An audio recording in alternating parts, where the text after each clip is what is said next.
Good morning everyone. आज हम पढ़ने वाले हैं कि पॉलिनेशन क्या होता है। अभी तक हमने पढ़ा कि मेल गैमेट फीमेल गैमेट का फॉर्मेशन किसके अंदर होता है और ये कैसे होता है।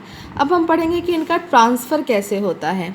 तो पुष्पीय पादप दैट मीन्स जो एंजियोस्पर्मिक प्लांट होते हैं में नर एवं मादा युग्मक क्रमशः परागकण, पॉलन ग्रेन एवं भ्रूणकोश एम्ब्रियो सैक में पैदा होते हैं। जो मेल गैमेट होता है वो पॉलन ग्रेन के अंदर उत्पन्न होता है। जो मादा युग्मक फीमेल गैमेट होती है वो एम्ब्रियो सैक के अंदर उत्पन्न होती है। चूँकि दोनों ही प्रकार के युग्मक अचल है, मतलब ना ही पॉलन ग्रेन एक जगह से दूसरी जगह पर अपने आप जा सकता है, नहीं जो एम्ब्रियो सैक के अंदर जो एग है वो एक जगह से दूसरी जगह पर अपने आप नहीं जा सकता। अतः निषेचन संपन्न होने के लिए दोनों को एक साथ लाना होता है। इस उद्देश्य की प्राप्ति के लिए परागण एक प्रक्रम है।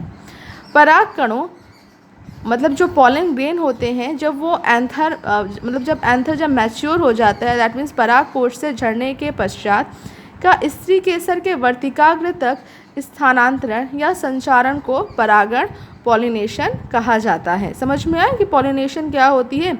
जो पॉलन ग्रेन होते हैं उनका स्त्री केसर दैट मीन्स फ्लावर के जो फीमेल पार्ट का जो स्टिग्मा है वहाँ तक पहुँचने की जो क्रिया होगी उसको पॉलिनेशन कहते हैं।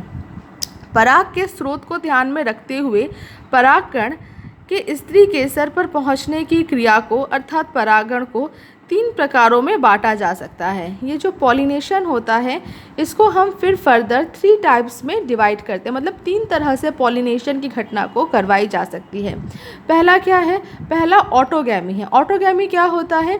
एक ही पुष्प में जो पराग कोश है, मतलब जो एंथर है, एंथर से क्या होगा, जो पॉलन ग्रेन होंगे वो अगर उसी फ्लावर के स्टिग्मा पर पहुंच जाते हैं तो इस तरह के जो पॉलिनेशन होता है उसको हम क्या बोलते हैं?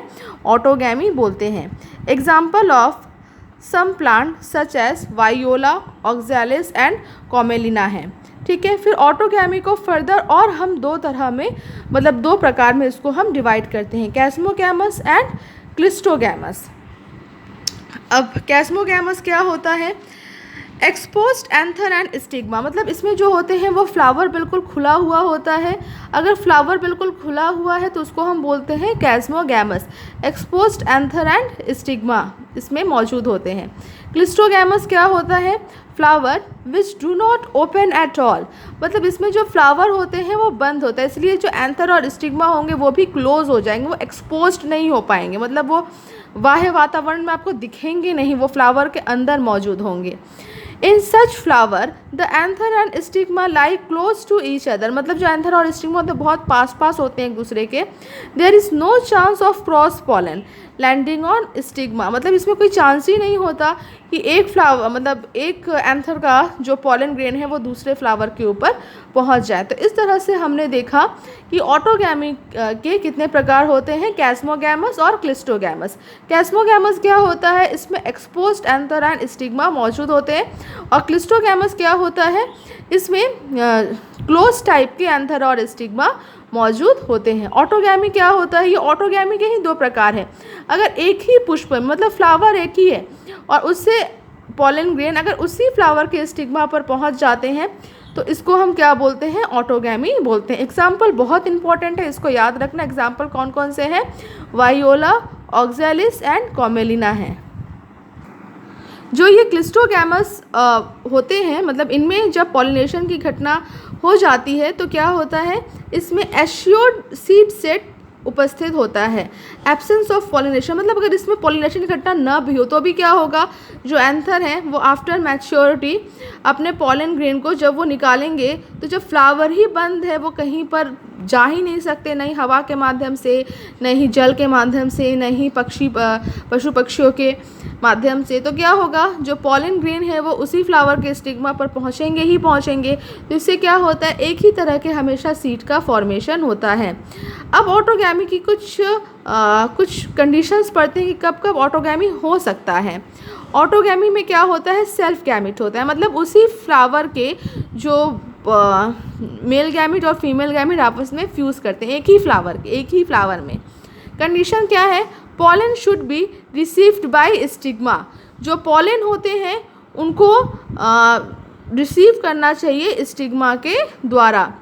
ठीक है, ये मैं आपको आगे बताने वाली हूँ कि हमेशा क्या होता है ना कि जो स्टिग्मा होते हैं वो अपने ही फ्लावर के पॉलन ग्रेन को वो रिजेक्ट करते हैं। तो इसलिए ये बहुत आवश्यक है ऑटोगैमी होने के लिए कि स्टिग्मा अपने ही फ्लावर के पॉलन को एक्सेप्ट करें। दूसरा कंडीशन इसमें क्या होना चाहिए, anther and pistil should close to each other. जो एंथर एंड पिस्टिल है वो एक दूसरे के पास पास होना चाहिए। अगर बहुत दूर दूर होगा तो फिर वहाँ पे ऑटोगैमी हो ही नहीं पाएगा। मैचुरेशन टाइम सेम होना चाहिए। मैचुरेशन टाइम सेम का मतलब क्या है कि सपोज़ करो जो पॉलन है वो पहले मैच्योर हो गया, लेकिन अभी तक जो फीमेल पार्ट है दैट मीन्स जो गाइनोशियम है वो उसका मैचुरेशन हुआ ही नहीं है। स्टिग्मा, स्टाइल, उसके ओवरी के अंदर जो ओव्यूल है या ओव्यूल के अंदर जो मौजूद है एग वो अभी तक बना ही नहीं है, लेकिन मेल गैमेट का पूरी तरह से फॉर्मेशन हो चुका है। तो इससे क्या होगा, ऑटोगैमी हो नहीं पाएगा। तो ऑटोगैमी हो इसके लिए ज़रूरी है कि दोनों जो मेल गैमेटोफाइट है, फीमेल गैमेटोफाइट है, वो एक साथ अपने अंदर मौजूद नर और मादा युग्मक को एक साथ मैच्योर करें, एक साथ परिपक्व करें। दूसरा कंडीशन क्या है कि वो बहुत दूर दूर नहीं होने चाहिए, पास पास होंगे तभी उसमें ऑटोगैमी हो पाएगा। और एक और कंडीशन क्या है कि pollen should be received by stigma, कि जो पॉलन ग्रेन्स हैं वो स्टिग्मा के द्वारा रिसीव किए जाने चाहिए, उनको रिजेक्ट नहीं करना चाहिए। तो आई होप आपको ऑटोगैमी क्या होता है, ऑटोगैमी के जो टाइप मैंने आपको बताए हैं कैस्मोगैमस और क्लिस्ट्रोगैमस, ये आपको समझ में आया होगा। कल हम पढ़ेंगे कि जीटोनोगैमी क्या होता है और जीनोगैमी क्या होता है। मतलब मैंने आपको बताया था ना पॉलिनेशन 3 टाइप्स का होता है, तो 3 टाइप्स में केवल मैंने आपको आज एक ही टाइप के बारे में बताया। तो उम्मीद करती हूँ कि आपको ये वीडियो में जितनी भी बातें मैंने बताई हैं वो आपको समझ में आया होगा। Thank you.